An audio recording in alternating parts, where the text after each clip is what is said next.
Un cri dans l'aube silencieuse. Une femme défiant l'ombre d'un système corrompu.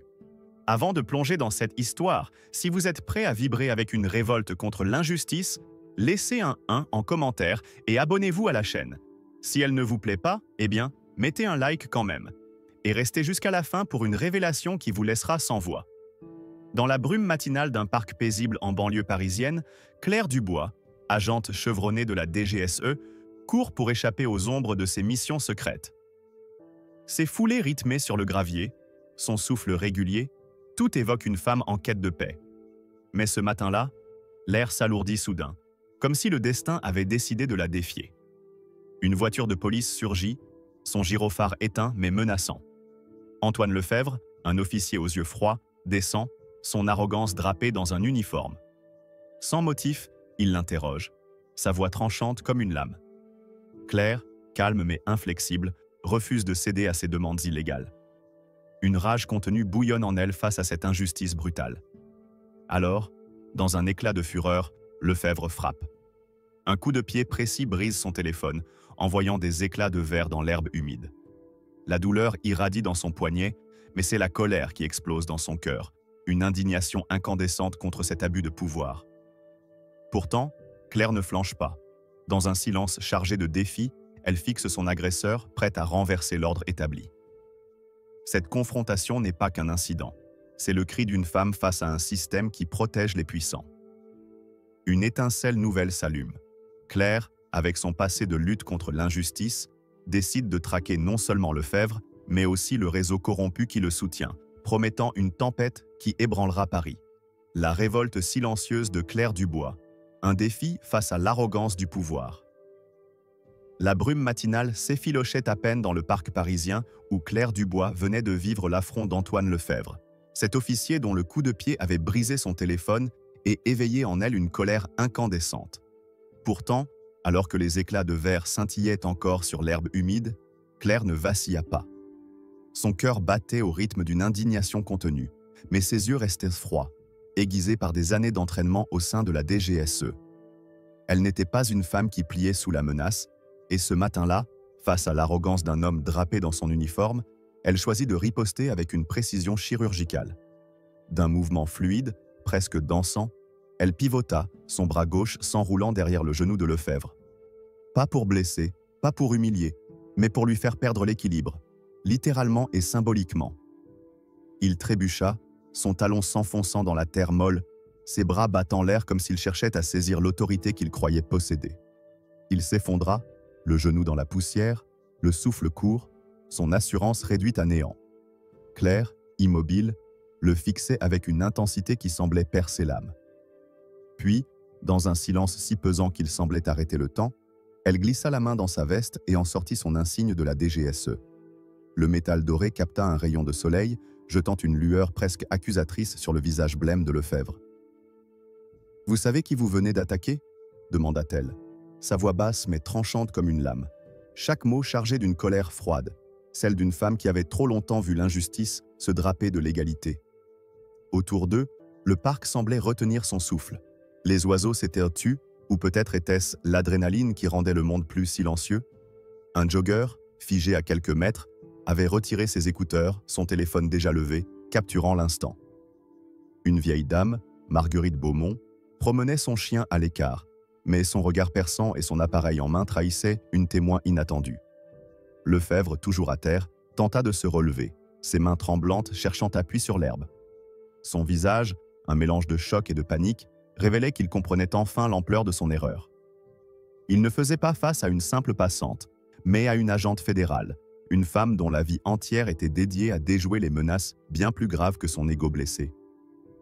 « Vous êtes… » bégaya-t-il, mais Claire ne lui laissa pas le loisir de finir. « Restez où vous êtes » ordonna-t-elle, son ton ne laissant aucune place à la négociation. La colère qui bouillonnait en elle n'était pas seulement personnelle.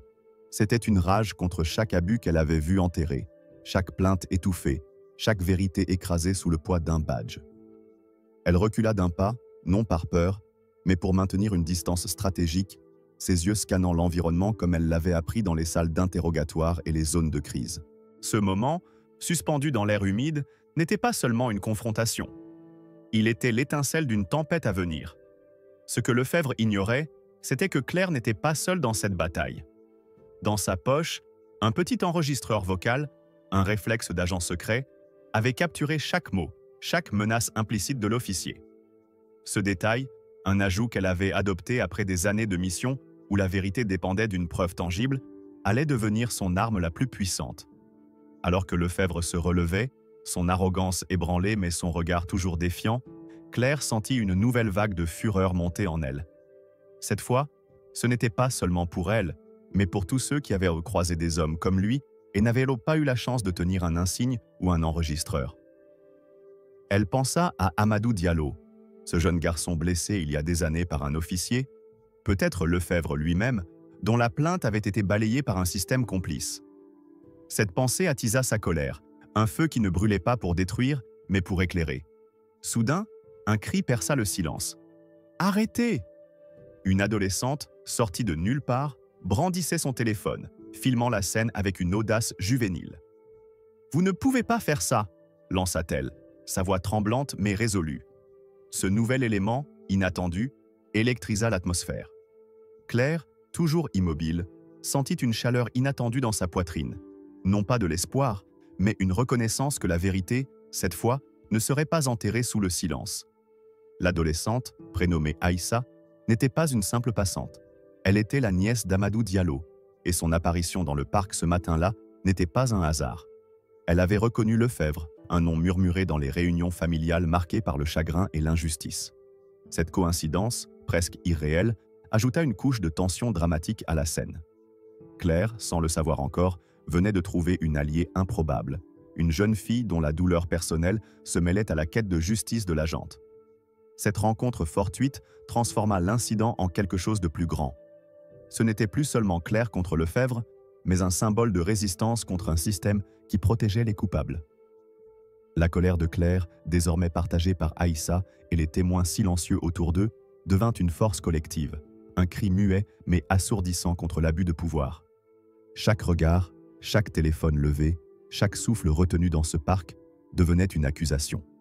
Lefebvre, acculé, tenta de reprendre contenance, marmonnant des excuses maladroites, mais ses mots sonnaient creux face à la dignité inébranlable de Claire. Elle rangea son insigne, non pas comme un trophée, mais comme une promesse, celle de ne pas laisser cet instant s'évanouir dans l'oubli. Alors qu'elle s'éloignait, son pas ferme mais mesuré, elle savait que ce n'était que le début. Lefebvre n'était qu'un pion dans un échiquier bien plus vaste, et Claire était prête à faire tomber les pièces une à une. Si cette histoire vous a fait bouillir de rage contre l'injustice, laissez un 1 en commentaire et abonnez-vous pour découvrir la suite. Partagez vos pensées. Qu'auriez-vous fait face à un tel abus? Restez connectés, car le prochain épisode révélera comment Claire et Aïssa unissent leurs forces pour démasquer un réseau de corruption qui menace de les engloutir. Ne manquez pas ça, la vérité n'attend que vous. Sous les arbres frémissants du parc parisien, où l'écho du choc entre Claire Dubois et Antoine Lefebvre résonnait encore, l'air semblait vibrer d'une tension nouvelle.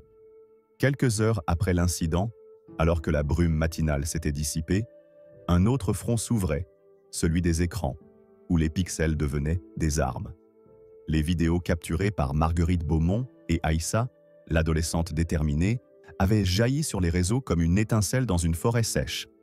D'abord partagées timidement sur Twitter, elles explosèrent sur TikTok et YouTube, chaque partage amplifiant la colère de Claire, une rage qui n'était plus seulement la sienne, mais celle d'une communauté outragée par l'arrogance d'un système.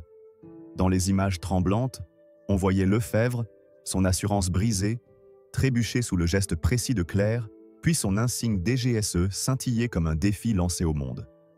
Cette scène, brute et sans filtre, devint un symbole instantané, un cri digital qui perçait l'indifférence. Mais pour Claire, rentrée chez elle, les mains encore crispées par la douleur et la fureur, ce n'était pas une victoire. C'était un fardeau, une responsabilité qu'elle n'avait pas choisie, mais qu'elle ne pouvait ignorer. Chaque vue, chaque commentaire, chaque hashtag, Justice pour Claire, attisait une indignation qui brûlait dans sa poitrine, non pas pour la gloire, mais pour les silences brisés qu'elle représentait désormais. Dans son appartement, les rideaux entr'ouverts laissaient infiltrer une lumière pâle, éclairant un espace où le calme n'existait plus. Claire, debout près de la fenêtre, fixait les toits parisiens, son regard durci par une colère qui ne s'éteignait pas. Le téléphone brisé gisait sur la table, mais l'enregistreur vocal, intact, reposait dans sa poche, ses fichiers sauvegardés sur un cloud sécurisé. Ce n'était pas seulement l'acte de Lefebvre qui la consumait, c'était la certitude qu'il n'était qu'un rouage dans une machine plus vaste, une machine qui écrasait les voix comme celle d'Aïssa, dont la douleur remontait à des années de blessures familiales. La jeune fille, nièce d'Amadou Diallo, avait partagé la vidéo avec un message poignant. « Pour mon oncle, pour nous tous ». Ce cri, relayé par des milliers d'inconnus, transforma l'incident en un mouvement. Les médias, de BFM TV à Le Monde, s'emparèrent de l'histoire, titrant « Une agente DGSE humilie un policier abusif ». Mais Claire n'était pas là pour les gros titres. Elle voulait la vérité, et chaque partage renforçait sa détermination à ne pas laisser cette étincelle s'éteindre. Pourtant, cette visibilité avait un prix. Alors que la nuit tombait, son nouveau téléphone vibra, inondé de notifications. Parmi les messages de soutien, des enseignants, des étudiants, une ancienne collègue de la DGSE écrivant « Tu as fait ce que nous aurions dû faire », se glissaient des menaces voilées. Un compte anonyme tweetait « Profite de la lumière, elle s'éteint vite ». Un autre, plus direct, laissait un commentaire sous une vidéo « Tu ne sais pas à qui tu t'attaques ». Claire sentit une vague de rage l'envahir. Non pas de peur, mais d'une indignation viscérale face à ceux qui pensaient pouvoir la faire taire avec des mots masqués par des pseudos. Elle ouvrit son ordinateur, ses doigts tapant avec une précision froide sur le clavier. Elle transféra l'enregistrement vocal à une ancienne contact, Élise Moreau, une journaliste d'investigation connue pour son courage à exposer les corruptions institutionnelles. Mais ce n'était pas tout. Dans un élan audacieux, Claire pirata un forum interne de la police, un espace numérique où les officiers échangeaient hors des regards officiels. Ce qu'elle y découvrit la glaça, des messages codés, des allusions à des plaintes gérées avant qu'elles ne voient le jour, et pire encore, un fil mentionnant Lefebvre comme un atout à protéger par une figure obscure surnommée le gardien. Ce détail, une nouveauté dans son enquête, fit monter sa colère à un point critique. Le gardien, peut-être Philippe Martin, cet homme de l'ombre qu'elle soupçonnait déjà, n'était pas un simple bureaucrate. C'était une sentinelle d'un système qui prospérait sur le silence. Claire, les poings serrés, sentit une fureur nouvelle, une indignation qui n'était plus seulement contre Lefebvre, mais contre chaque rouage qui permettait à des hommes comme lui de frapper sans conséquence. Elle pensa à Aïssa, à son regard hanté par le passé de son oncle, et à toutes les voix anonymes derrière les écrans, criant pour être entendues. Ce n'était pas juste une vidéo virale, c'était une révolte, un défi lancé à une structure qui avait trop longtemps étouffé la vérité. Claire sauvegarda les captures d'écran du forum, les envoyant à Élise avec une note. « Creusez, ils pensent qu'ils peuvent nous arrêter. » Puis, elle se leva, traversant la pièce comme si chaque pas était une déclaration de guerre. Elle alluma une lampe, son ombre projetée sur le mur comme une silhouette de justicière. Dehors, Paris dormait, mais dans son cœur, une tempête grondait, alimentée par une colère qui refusait de plier. L'apparition d'Aïssa dans cette équation changea tout. Lors d'une rencontre fortuite dans un café discret près de Montmartre, la jeune fille confia à Claire un journal intime appartenant à son oncle Amadou, retrouvé dans une boîte oubliée. Les pages jaunies décrivaient un incident similaire à celui de Claire, où Amadou avait été brutalisé par un officier, peut-être Lefebvre, sans que justice soit rendue. Une phrase griffonnée en marge frappa Claire comme un coup. Ils savent, mais ils choisissent de regarder ailleurs.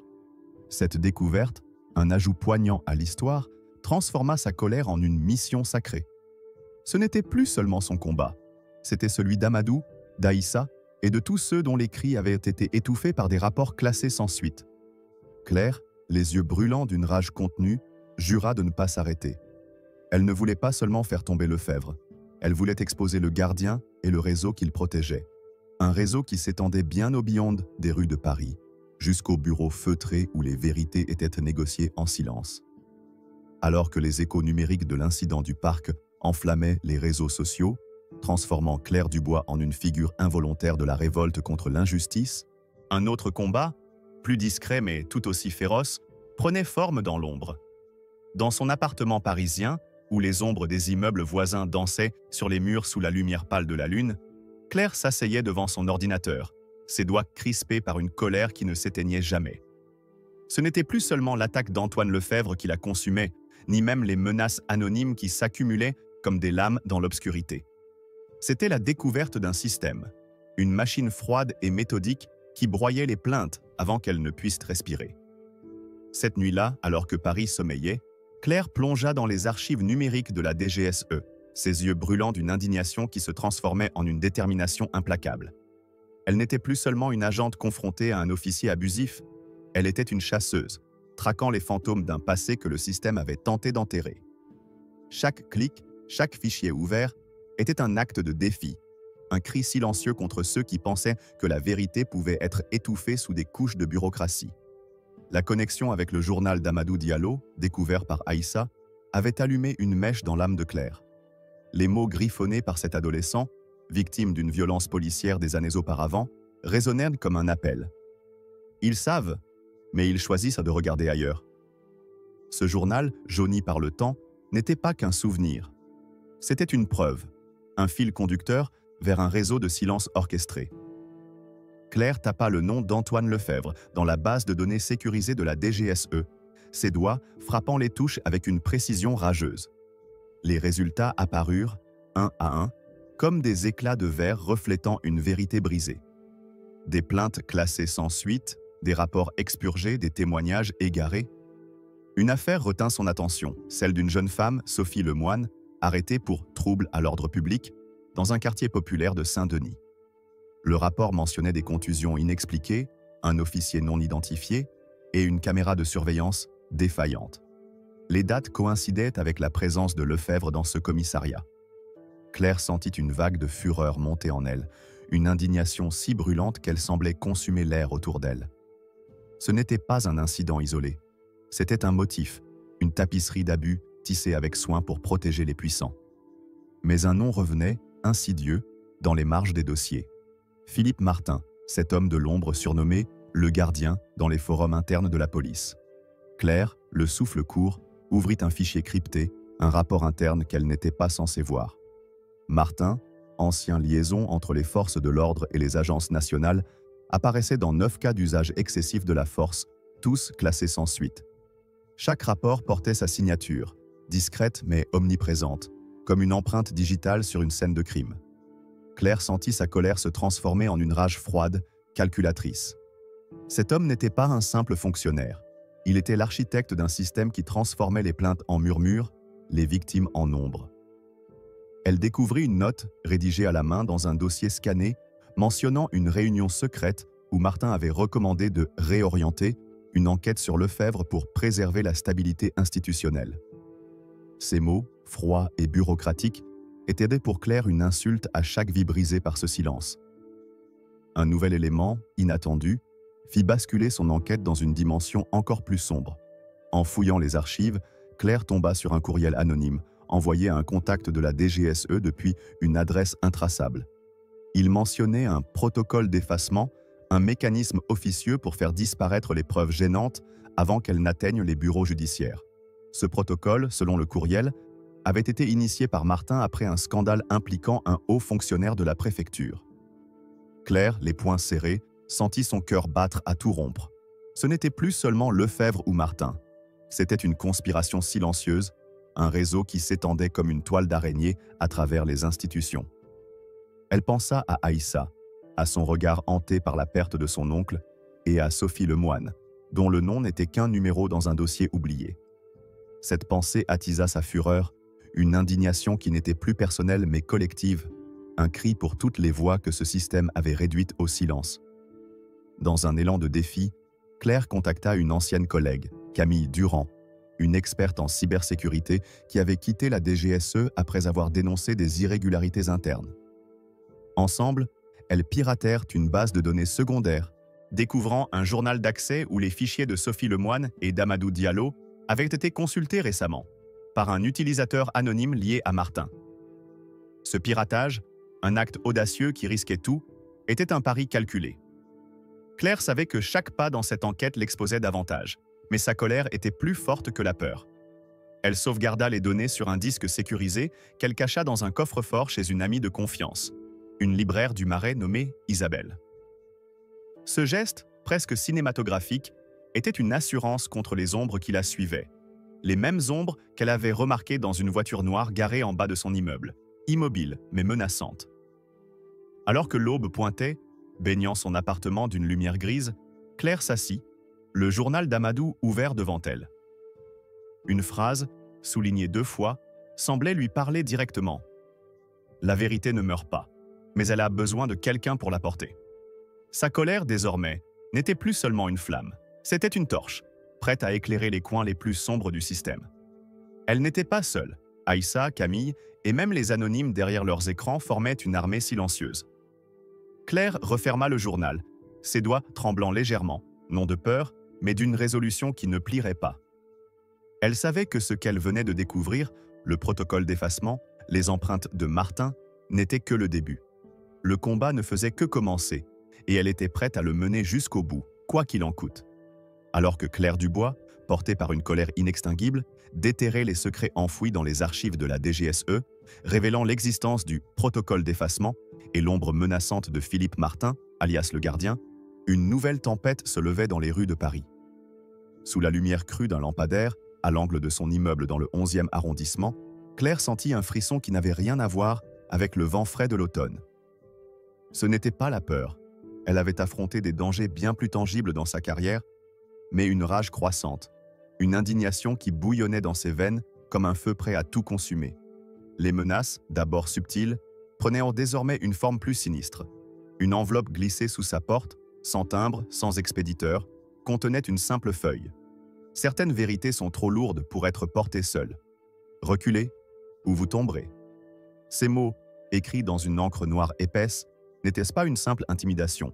Ils étaient une déclaration de guerre, un défi lancé par un système qui refusait de céder.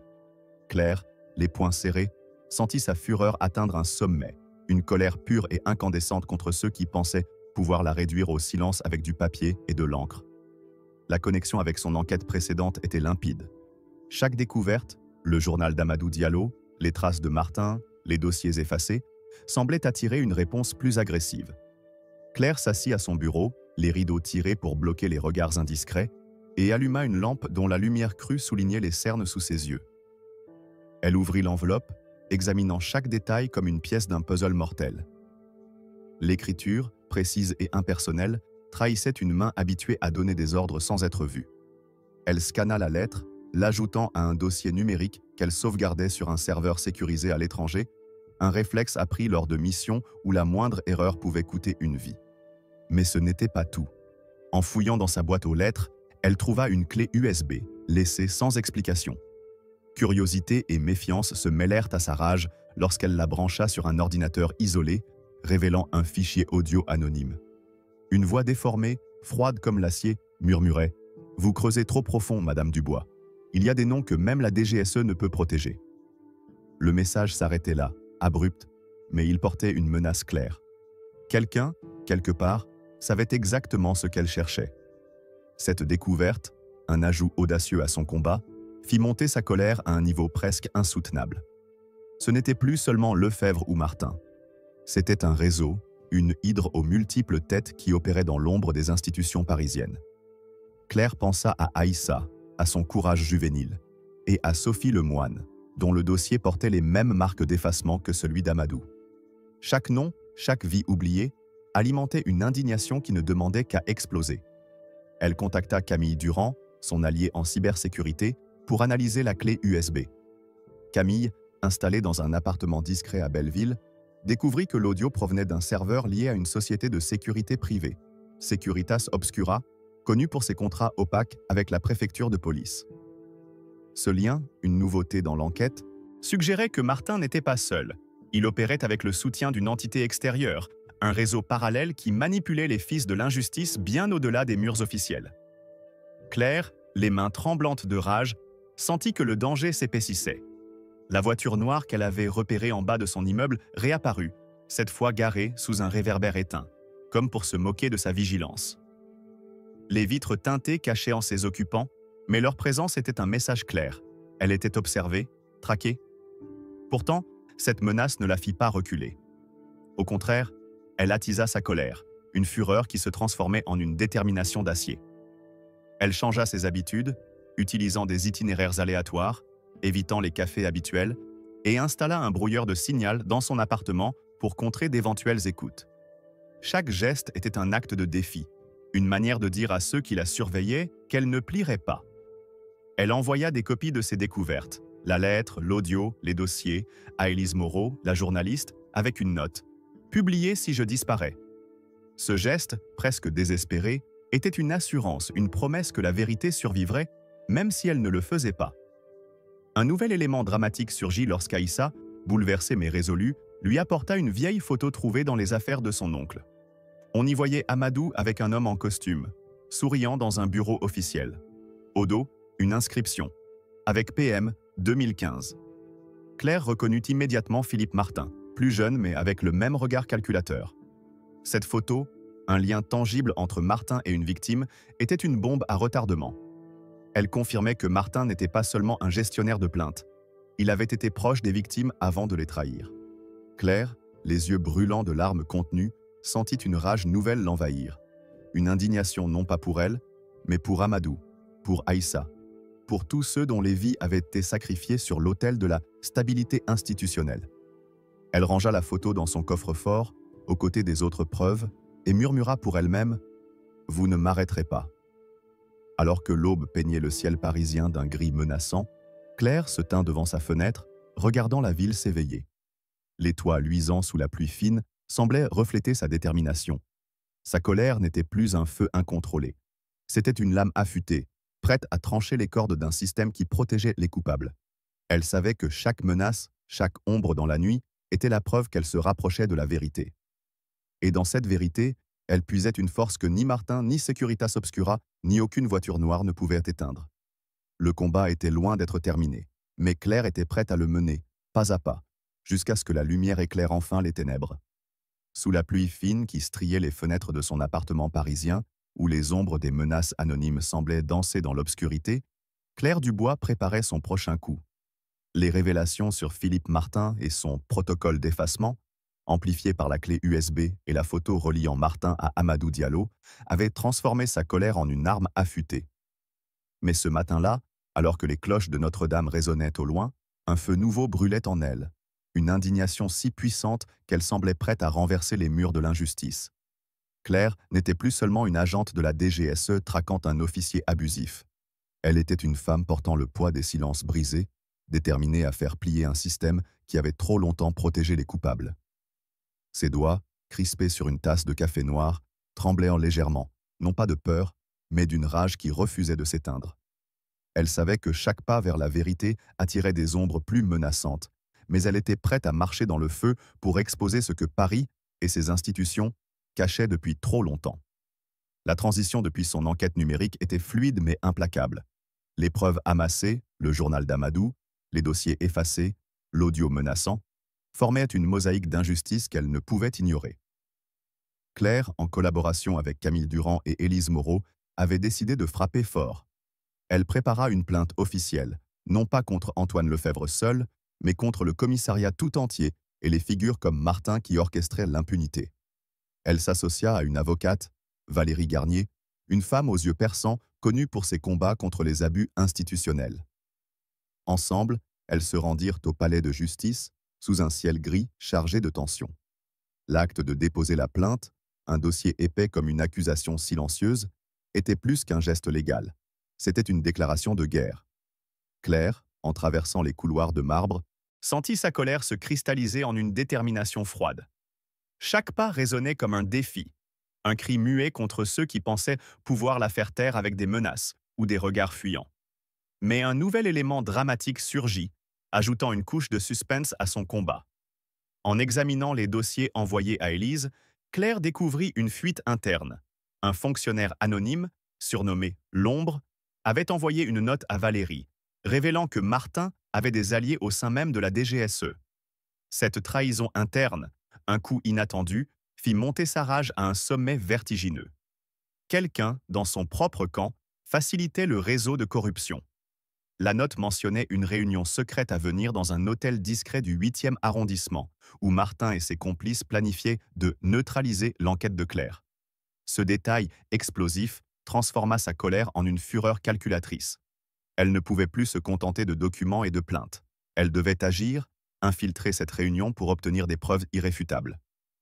Avec Camille, elle mit au point un plan audacieux. Poser un micro dans la salle de réunion, un acte risqué qui pourrait la compromettre, mais qui était sa seule chance de dévoiler l'ampleur du réseau. Claire, vêtue d'un tailleur noir sobre, se rendit à l'hôtel sous un faux prétexte, se faisant passer pour une consultante en sécurité. Son cœur battait à tout rompre, non pas de peur, mais d'une indignation qui la poussait à défier l'impossible. À l'intérieur, elle repéra Martin, son sourire poli masquant une froideur reptilienne, discutant avec un homme en costume sombre qu'elle reconnut comme un ancien officier de la DGSE, André Beaumont. Ce lien interne, un traître dans ses propres rangs, fit jaillir une rage si intense qu'elle dut serrer les poings pour ne pas agir sur le champ. Elle plaça le micro sous une table, son geste précis masquant la tempête en elle. Chaque mot capturé, des allusions à des fonds détournés, des plaintes étouffées, des noms de victimes comme Sophie Lemoine, était une goutte de carburant sur le feu de sa colère. Elle quitta l'hôtel, le souffle court, consciente que ce qu'elle venait de faire pourrait changer la donne ou la détruire. De retour chez elle, Claire transmit les enregistrements à Élise, qui promit de les diffuser si nécessaire. Elle savait que l'étau se resserrait. La voiture noire était revenue, garée cette fois à l'angle de sa rue, ses phares éteints comme un prédateur tapi dans l'ombre. Mais sa colère était plus forte que la menace. Elle pensait à Aïssa, à son courage, à Amadou, à Sophie, à toutes les vies brisées par un système qui préférait l'ordre à la justice. Sa plainte, déposée ce matin-là, n'était pas un simple document. C'était une torche jetée dans les ténèbres, une promesse que la vérité ne serait pas étouffée. Alors que la pluie tambourinait sur les fenêtres, Claire s'assit, les yeux fixés sur la photo d'Amadou et Martin.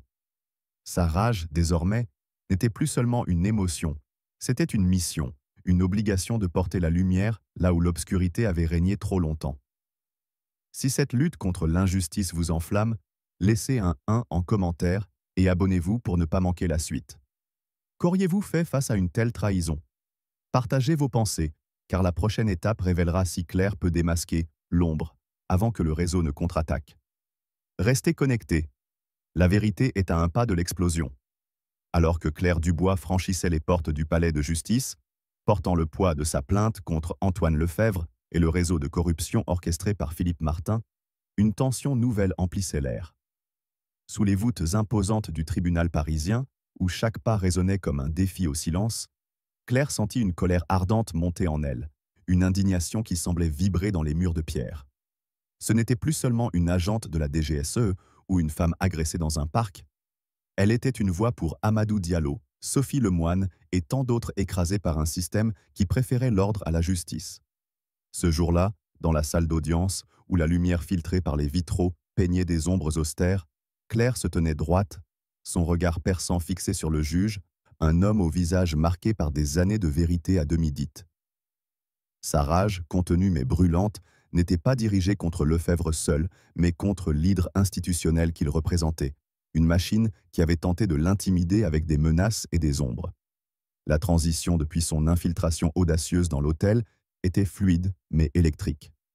Les enregistrements de Martin, capturés à son insu, pesaient lourd dans son dossier, tout comme la photo liant Martin à Amadou.